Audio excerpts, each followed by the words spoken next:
ব্যাঙের রাজা গল্পের আমরা অনুশীলনীর কত থেকে পড়ব আজকে হচ্ছে 3 আর হচ্ছে 4 3 আর 4 আমাদের 3 আর 4 পড়া সবাই বের করো ব্যাঙের সাজা গল্পের অনুশীলনীর 3 এবং 4 3 এবং কত হ্যাঁ 3 এবং 4 3 নাম্বার আছে কি দেখো তো কোনটি সঠিক বাছাই করে বলি ও লিখি কোনটি সঠিক বাছাই করে বলি এবং লেখি পাইছো সবাই পাইছো সবাই আচ্ছা তাহলে আমি 1 নম্বরেরটা পড়ি প্রশ্ন বোঝায় এমন বাক্যের শেষে বসে প্রশ্ন বোঝায় এমন বাক্যের শেষে বসে কোন চিহ্ন প্রশ্নবোধক কোনটা এটা হচ্ছে কোনটা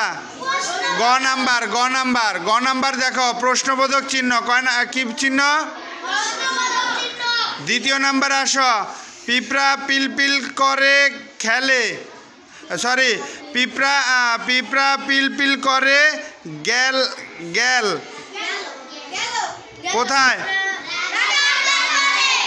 পিঁপড়া পিলপিল করে গেল কোথায় পিঁপড়া পিলপিল করে গেল কোথায় লেজ থেকে রক্ত ঝরছে কার এখানে দেওয়া আছে ক নাম্বারে হরিণ সাপের বুলবুলির মুরগির কোনটা হবে খ নাম্বারটা হবে নাকি তারপরে আছে ব্যাঙ বেড়াতে গিয়েছিল ক নাম্বারে মুরগির বাড়িতে গর্তে গ্রামে শহরে কোথায় গিয়েছিল শহরে গিয়েছিল আমরা আবার প্রথমতে পড়ি বোঝায় এমন শব্দ প্রশ্ন বোঝায় এমন বাক্যের শেষে বসে কি হবে প্রশ্নবোধক চিহ্ন পিঁপড়া পিলপিল করে গেল শহরের কাছে মাটির গর্তে কাঁঠাল গাছের তলায় রাজার দরবারে কোথায় গেল ব্যাঙ বেড়াতে গিয়েছিল মুরগির বাড়িতে গর্তে গ্রামে শহরে কোথায় গেছিল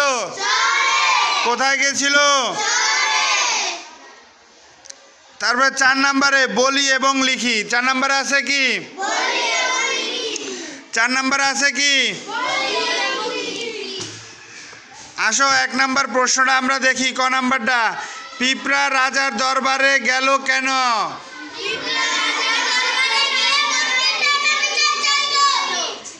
পিঁপড়া রাজার দরবারে গেল কেন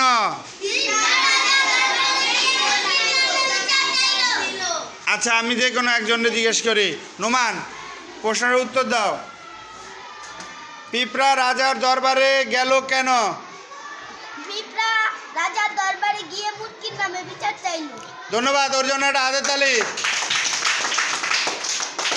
তারপরে দ্বিতীয় নাম্বারটা আছে কে মুরগির ডিম ভেঙেছিল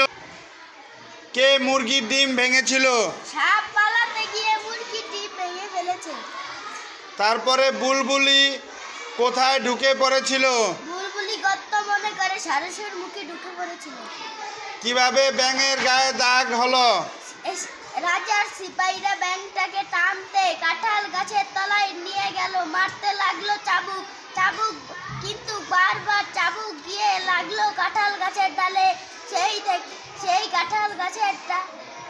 কাঁঠাল গাছের রস ঘুরিয়ে পড়লো ব্যাঙের গায়ে সেই থেকে ব্যাঙের গায়ে দাগ হলো ধন্যবাদ ওর জন্য একটা অনেক জোরে হাতে তালি কারণ ও সবগুলো প্রশ্নের উত্তর দিতে সক্ষম হয়েছে এবার মীর আব্দুল্লাহ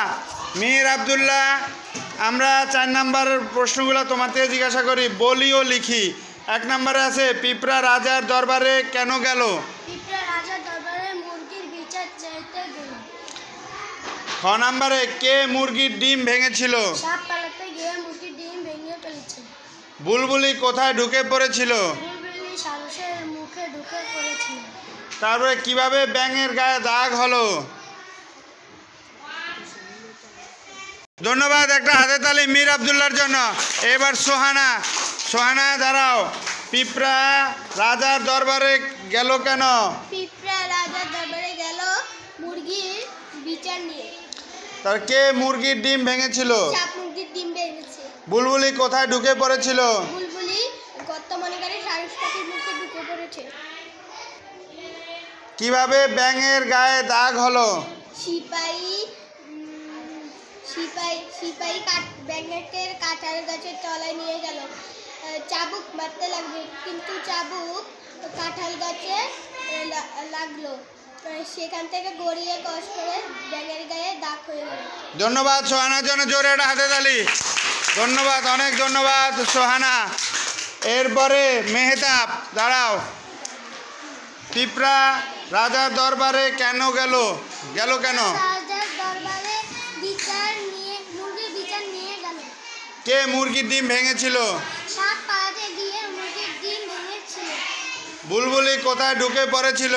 বুলবুলি গর্তে ধরে সারস পাখির মুখে ঢুকে পড়েছিল। তারপরে কিভাবে ব্যাঙের গায়ে দাগ হলো? সিপাহীরা ব্যাঙকে ধরে নিয়ে কাঁঠাল গাছের তলায় গেল। সিপাহীরা চাবুক নিয়ে বারবার চাবুক মারল, কিন্তু চাবুক গিয়ে কাঁঠাল গাছের গায়ে লাগলো। সেটা বারবার চাবুক মেরে কাঁঠাল গাছ থেকে রস বেরিয়ে ব্যাঙের গায়ে লাগলো। ধন্যবাদ মেহতাবের জন্য একটা জোরে হাতে তালি। তাওহিদ হৃদয়, তাওহিদ পিঁপড়া রাজার দরবারে কেন গেল? জোরে জোরে বলো।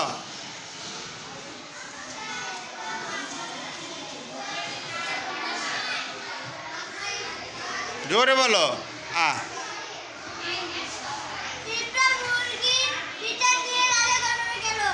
এত সময় লাগে? কি চিন্তা ভাবনা করে উত্তর দাও।